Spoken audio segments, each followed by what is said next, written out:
Monsieur Robineau me disait tout à l'heure qu'il en était à son 50e salon, ici. Donc moi je n'en suis qu'à mon 12e. Ça me laisse de la marge pour l'avenir. Et je vois que les divers éléments qui nous environnent font qu'il y a de plus en plus de marge. Je regardais du côté du Vatican avec un peu d'inquiétude. Je me disais, si jamais ils nous en mettent un très jeune, on est mal pour l'avenir.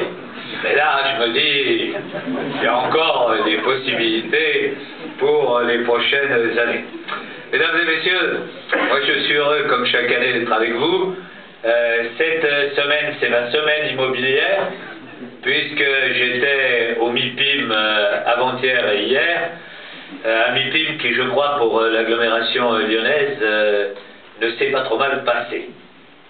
Évidemment, comme vous l'avez dit, Monsieur le Président, la conjoncture est difficile. Elle est difficile dans notre pays, elle est difficile en Europe. Je crois qu'un certain nombre de directions devraient être prises.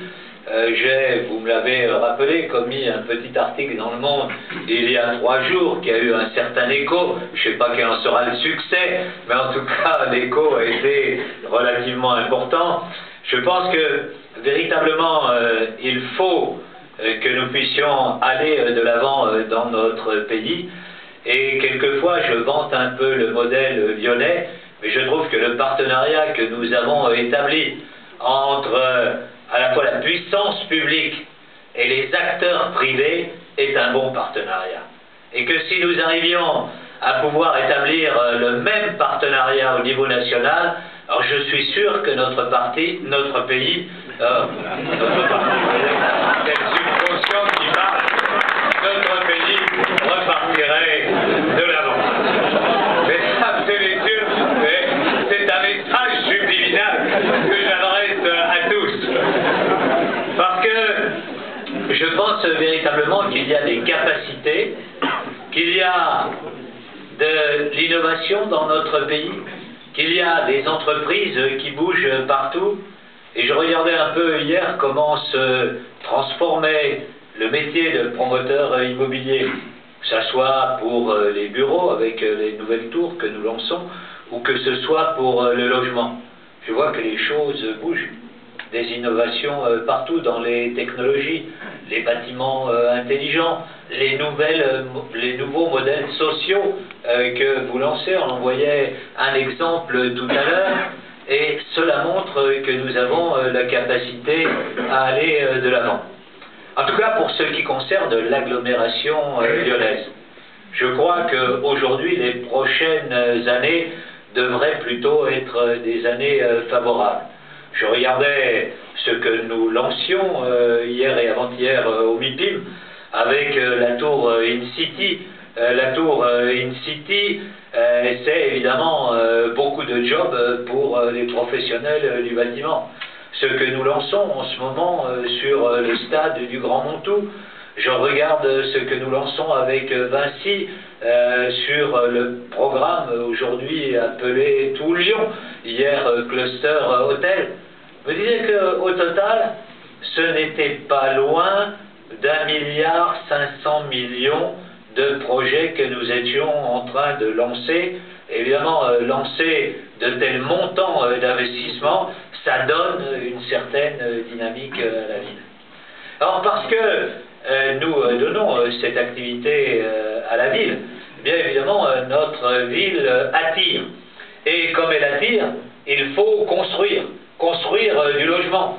Nous savons que d'ici 2030, c'est 150 000 logements qu'il nous faudra bâtir, à peu près 8-9 000 logements par an. Et donc cela suppose que nous puissions construire ensemble dans la durée. Évidemment dans les bonnes périodes, mais aussi dans les périodes un peu plus difficiles. Moi je me souviens de ce que nous avions fait ensemble en 2008 pour passer le creux de la vague, lorsque à un moment donné tous les programmes étaient vides. Et on avait fait en sorte que, en travaillant avec nos sociétés, nos offices d'HLM, on puisse faire en sorte que tel programme puisse démarrer là où il ne pouvait pas démarrer. Et donc nous avions finalement passé, sans trop de difficultés, l'année 2008. Vous avez évoqué, Monsieur le Président, ce qu'on a fait sur la taxe d'aménagement.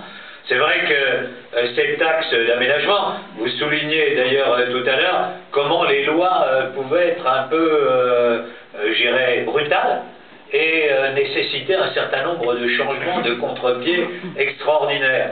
Je me souviens que sur la taxe d'aménagement, qui avait donc repris l'ensemble des anciennes taxes, on avait, pour ce qui concerne les collectivités, 2 mois pour se prononcer. Et donc on était passé au départ sur le taux qui était fixé à 5%. Quand on avait pu, et grâce à la coopération qu'on avait eue, on était passé à 4,5%, on avait déjà diminué. Et lorsqu'on l'a pu cette année, on a pris effectivement des dispositions pour faire en sorte que les parkings puissent être exonérés, ce qui ramène pour vos professions des coûts tout à fait acceptables. Cette année, on voit bien la difficulté. On a travaillé déjà depuis quelque temps sur une direction qui est celle du logement abordable. Et je crois qu'on a pas mal avancé. Je regardais un peu d'ailleurs les programmes que vous proposiez, et entre les différents dispositifs, on s'aperçoit que quand même dans cette agglomération, on peut se loger, et pour les gens qui sont primo-accédants, à quand même des prix qui sont extrêmement acceptables, et qu'on n'est pas évidemment dans le cas de l'Île-de-France, de l'agglomération parisienne, où les prix sont évidemment très forts. Quelquefois, je dis d'ailleurs aux membres du gouvernement, quels qu'ils soient, lorsque vous prenez des dispositions, faites attention de ne pas légiférer que pour l'Île-de-France. Parce que ce que vous avez devant les yeux, c'est la réalité de l'Île-de-France. Mais la réalité, elle est extrêmement diverse ailleurs. Et par exemple, ici, il se trouve que le fait d'avoir des structures comme la communauté urbaine de Lyon, qui ont des services qui sont extrêmement solides, permet évidemment un partenariat beaucoup plus fort que dans l'Île-de-France, où on a un émiettement considérable des structures communales. Et donc, lorsque vous avez une structure intercommunale qui fait 3 communes, voire, vous voyez, Clichy-Montfermeil, c'est une intercommunalité. 2 communes extrêmement pauvres l'une et l'autre. Donc, que peut-on faire? Rien.